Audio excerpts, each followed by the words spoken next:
Saya Dedi Teja. Saya di sini selaku dari owner untuk Theta Group, yang mana kita bisnis utama adalah Mitsubishi.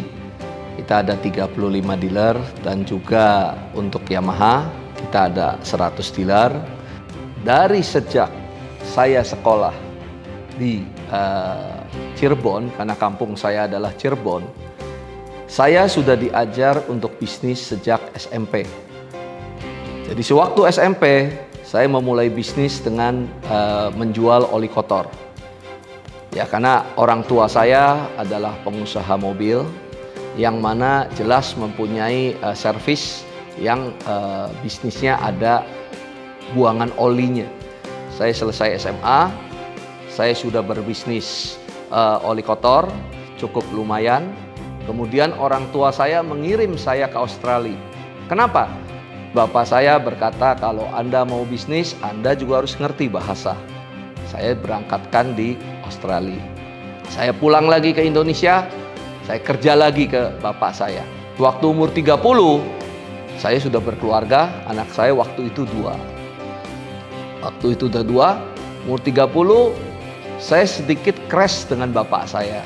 Tapi bapak saya sangat sayang saya juga sangat sayang ke bapak saya. Ya, sehingga waktu keluar bapak saya bicara, "Yuk, tidak saya kasih modal, ya kan, dan saya tidak doain Anda sukses." Kenapa? Karena bapak saya sangat ingin saya kembali lagi ke perusahaan beliau. Saya pengen sekali, cobalah saya mencoba diri saya sendiri. Walaupun saat itu semua orang menyesalin, karena saya sudah berkeluarga, saya harus nanggung biaya anak-anak saya. Ya, tapi saya bilang, it's okay, kasih saya coba 1 tahun, 2 tahun.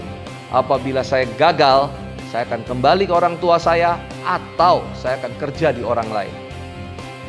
Ya, dengan sistem sebagai profesional. Di saya 1998, Krismon besar melanda, saya pindah ke Jakarta. Saya tinggal di ruko, satu ruko di Kelapa Gading. Saya mulai di situ tidak punya teman, saya tidak punya usaha, saya tidak punya apa-apa. Ya, jadi di Jakarta kerjanya hanya di ruko saja, diam saja. Tapi saya punya prinsip, tidak ada yang tidak mungkin. Satu saat saya pergi ke Tanah Abang. Saya ketemu dengan perusahaan batik. Nah, di sana ada orang Afrika Selatan yang sedang membeli batik. Dolar waktu itu 2.500 naik ke 15.000. Berarti ada kenaikan hampir 5-6 kali lipat. Di situ kita ternganga. Orang itu masih ngerasa dari Afrika, dia bawa duitnya $1 2.500. Sehingga waktu ditukarkan menjadi uang rupiah, berlebihanlah rupiah yang dia dapatkan. Nah, kita di sana terperangah. Kenapa bisa ada uang sisa 5 kali lipat?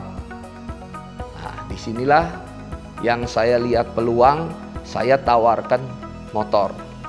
Kenapa Bapak tidak beli motor selain batik? Nah, di sini orang Afrika tersebut langsung kontak ke ownernya dan bertanya, mau beli 5 kali lagi batiknya atau mau campur dengan motor. Akhirnya diputuskan oleh ownernya dari Afrika bicara beli motor. Dengan beli motor, ya saya jual waktu itu dengan kurs dolarnya 5.000. Jadi saya untung 2 kali. Tapi bagi mereka juga dapat harga di bawah 50% sebetulnya kalau dari Afrika Selatannya sendiri. Sehingga waktu itu berduyun-duyunlah orang hitam ini membeli motor untuk dibawa ke Afrika. Dan hanya bisa berjalan 2 tahun. Tapi dalam 2 tahun saya punya kesempatan besar. Saya bisa re-ekspor elektronik, saya bisa re-ekspor mobil, saya bisa re-ekspor motor. Dan di situ uang saya ada. Sebetulnya bukan kepintaran saya. Ini cuma momentum saja, ya. Bagaimana kita bisa memanfaatkan momentum. Tapi yang saya bicara di sini adalah tidak ada yang tidak mungkin. Ya, kalau orang itu mau berusaha, saya yakin pasti ada jalan. Tapi memang jalan kita yang mana? Ini yang sangat-sangat sulit. Tapi pesan saya cuma satu, ambillah momentum, ambillah kesempatan. Tidak usah takut. Yang penting kita benar, kita jalankan, kesempatan pasti ada. Tapi orang kadangkala tidak melihat kesempatannya. Seperti saya bergaul dengan orang Afrika Selatan ini. Momentum ini sangat-sangat penting. Kita belum tentu bisa menjalankan sesuatu di suasana yang beda. Saya ingatkan, apalagi untuk yang muda-muda, saya minta terus berjaga, waspada. Kapan momentum datang? Seperti sekarang, zaman online.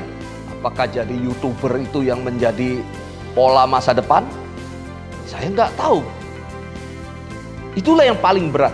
Bahwa dunia berputar. Tapi kalau dunia tidak berputar, Anda juga tidak punya kesempatan. Anak muda mau dikasih kesempatan apa kalau konglomeratnya itu saja? Ya, jadi Tuhan tuh maha adil. Dia bikin berputar. Nah, dalam berputar ini siapa yang waspada? Siapa yang melihat kesempatan? Dia yang akan menang. Uang, bisnis adalah bisnis. Tidak bisa dipakai keluarga. Sehingga kalau sewaktu keadaan sangat berat, pertama yang kita harus tutup adalah hutang bank. Kita harus tutup, semua kita beresin, kita tata ulang, biaya kita tentuin lagi. Nah, sekarang mulai naik lagi penjualan. Motor sudah nyampe 60%, mobil sudah nyampe hampir 70%. Nah, sekarang pemerintah tidak diam. Ya, dia langsung memberikan. Oke, PPNBM kasih 0%. Kredit dipikirkan untuk tanpa uang muka. Ini yang saya pikir momentumnya datang lagi. Bagi yang siap. Jadi buat kita, udah kita siap semua, online-nya sudah siap, semua sudah siap, kegiatan siap. Oke, akan start dengan baik lagi.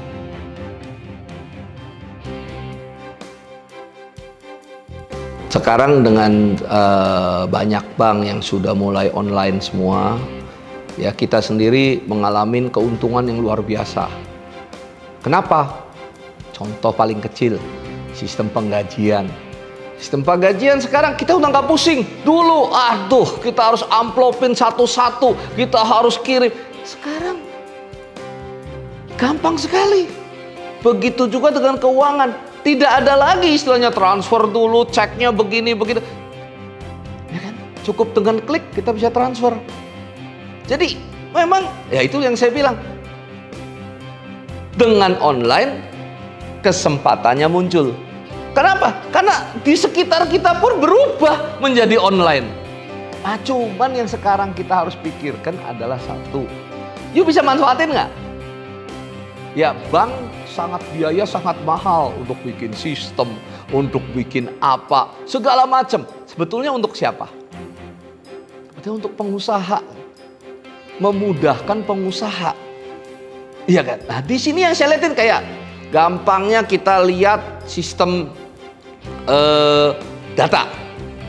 Sekarang data sudah gampang sekali kita pengenkan. Zaman dulu kita harus catetin, kita harus ketikin, kita simpen. Nah, sekarang bank data sudah ada semua.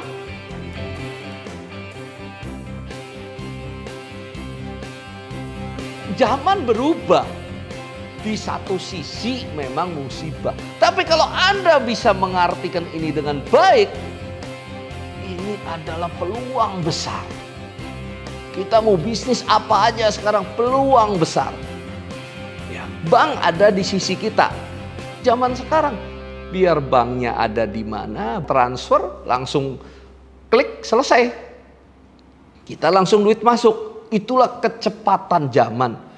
Nah, sama bank di Indonesia.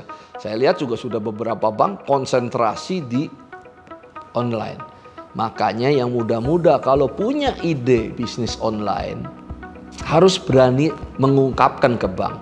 Ya walaupun mungkin nggak semua bank mau ngebiayain, tapi kesempatannya terbuka. Jadi dulu itu orang-orang kaya investasinya itu ke usaha. sekarang itu mulai usaha, dia investasi ke anak muda yang punya pikiran. Bagaimana bisa jadi starter yang baik?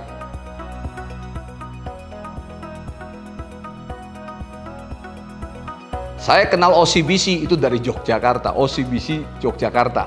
Karena ada manajernya yang dari bank lain pindah.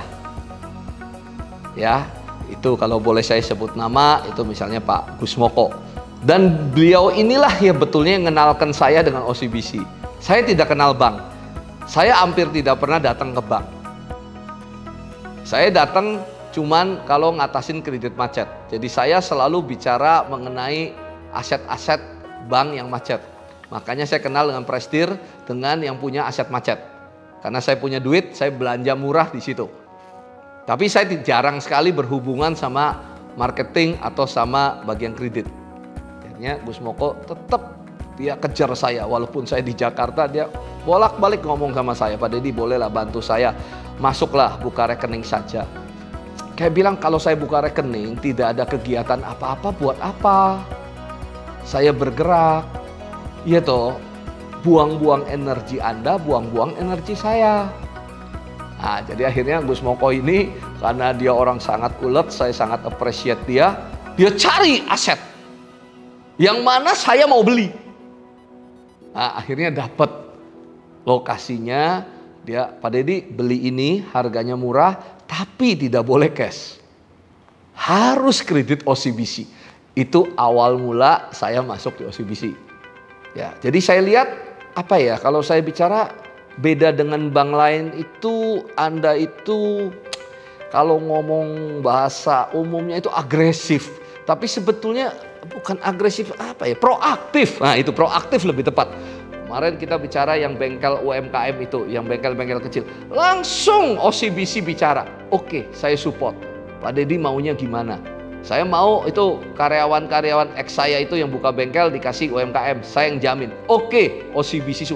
Jadi apa ya? Saya ngomong proaktif. Kalau agresif kan kasih kredit tapi nggak karuan. Kalau ini proaktif, langganan pengennya apa? Nah, setelah pengennya diceritakan, kemudian apa yang bisa dibantu bank? Nah, ini yang disebut proaktif. Karyawan-karyawan ex saya yang ahli di mekanik bisa menjadi owner bengkel. Walaupun bengkel kecil, tapi kan dibutuhkan modal. Nah, modalnya kalau bunganya mahal kan susah. Akhirnya kan dibantu pakai UMKM-nya dari pihak OCBC. Saya yang idenya sangat liar saja mereka mau denger. Ya kadang-kala ide saya aneh-aneh kan. Saya begini, saya mau begini, saya mau begitu. Tapi OCBC dengan telaten mau dengerin saya. Ya kan, oh apa yang dibutuhkan? Oh bank garansi, oke bank garansi. Pak Deddy butuh apa lagi? Oh butuh kredit segini, oke saya bantu. Pak Deddy mau apa lagi? Ini saya penggajian apa online bisa nggak? Bisa, saya bantu. Ini saya ada kesulitan begini-begini administrasi mobile, oke mobil bankingnya jalan. Jadi ya saya ngerasa sangat terbantu kayak sekarang. Yamaha saya juga dibantu oleh OCBC, ya kan? Kadang-kala oke, untuk promosi, untuk apa, bisa pakai motor. Nah itu kolaborasinya kan sangat menguntungkan saya. Saya juga terima kasih banyak karena kita bekerja samanya terus berkembang. Tidak ada yang tidak bisa. Semua pasti bisa. Manfaatkanlah momentum. Karena momentum ini datang terus setiap hari. Kalau Anda bisa memanfaatkan momentum, tidak ada yang tidak bisa. Saya selalu tekankan, semua pasti bisa. Semua. Kalau Anda dengar cerita saya, tidak ada yang istimewa. Tidak ada yang istimewa. Yang istimewa hanya satu. Apa? Memanfaatkan momentum. Cuman saya selalu berpikir untuk momentum. Kapan momentum ini datang? Kapan momentum ini datang? Karena kalau momentumnya datang, apa juga bisa. Tidak usah orang pintar, tidak usah harus orang punya duit. Tidak ada yang tidak bisa. Apapun bisa. Pasti bisa. Tagline tidak ada yang tidak bisa. Ya itulah wujudnya. Tapi harus didampingin kemauan dan momentum. Kalau kita ada kemauan, momentum belum datang, sabar, tunggu momentumnya.